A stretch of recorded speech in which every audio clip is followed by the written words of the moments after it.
You knew. Maybe not everything. Maybe not with the kind of certainty that would have satisfied someone else. But you knew enough.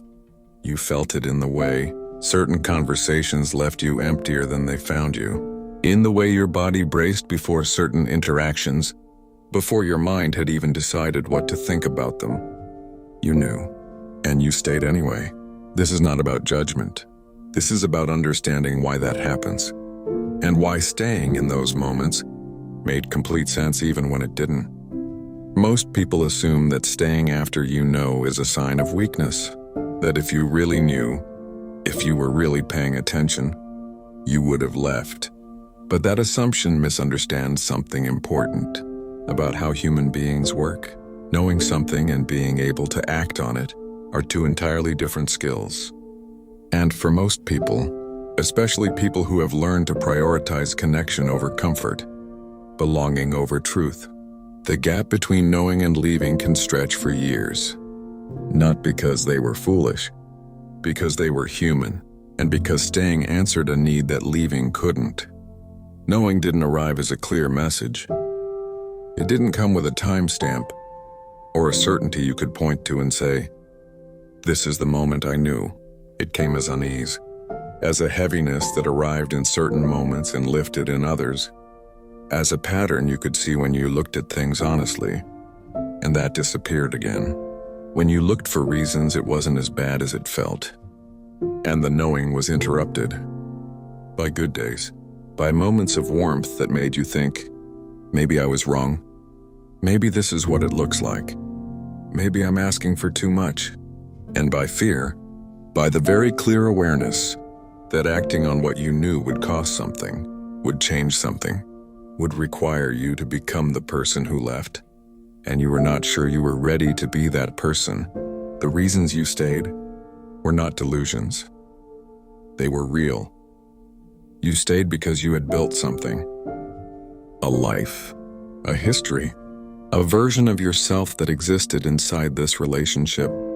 And leaving would have meant dismantling all of that, not just the relationship, but the identity that had grown around it. You stayed because of the good parts. And there were good parts. The moments of genuine connection, the history that was real, the version of them that you had loved, and that you kept hoping would become the consistent version. You stayed because leaving felt like failure, like admitting that you had chosen wrong, that you had stayed too long, that you should have known sooner, when in fact, you were doing exactly what most people do when they love something that is also hurting them. You stayed because you were afraid. Afraid of the unknown, afraid of being alone, afraid that the thing you were leaving might be as good as it got, and that leaving would only prove you were impossible to love. This pattern did not only live in your romantic relationships, it lived in jobs you stayed in long after you felt the life being drained from you. Because leaving felt irresponsible. Because you had invested so much. Because you kept telling yourself it would get better, even as your body told you a different story, every Sunday evening before another week of the same. It lived in friendships that had quietly become one-sided, where you gave and they received, where you showed up and they were convenient, where something had shifted years ago, and you had both quietly agreed not to address it. It lived in versions of your life you had outgrown but hadn't yet left. Because leaving required admitting that the person you had been when you entered was not the person you were now. And that felt like a loss even when it was actually growth. The pattern was the same everywhere it appeared. You knew. You had reasons. And the reasons were real enough to keep you there, longer than the knowing wanted you to stay.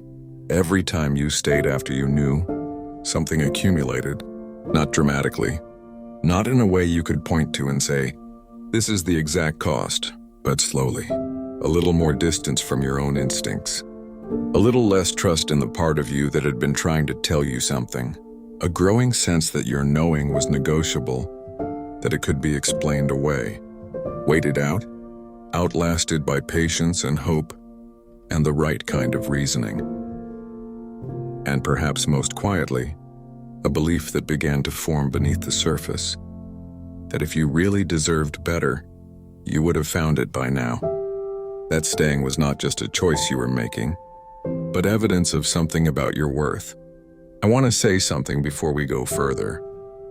Staying after you knew was not stupidity. It was not weakness. It was not a character flaw you need to spend years trying to correct. It was a very human response to a very difficult situation, one in which the cost of leaving felt higher than the cost of staying, and where the things that kept you there were not imaginary. They were real. The love was real. The history was real. The fear was real. The hope was real. What you were doing was not refusing to see clearly. You were trying to hold together something that mattered to you, in the only way you knew how. And the fact that it eventually cost more than you had does not mean you were wrong to try. It means you loved something in an environment that could not love you back in the same way. If you have stayed somewhere long after you knew, I want to offer you something. Not absolution, not a reason to stop learning from what happened, but this. The staying was not the failure. The staying was you, trying to hold on to something that mattered, trying to give something every chance before you let it go, trying to be the person who didn't give up, and sometimes, in the right situation, with the right person, that persistence would have been exactly right.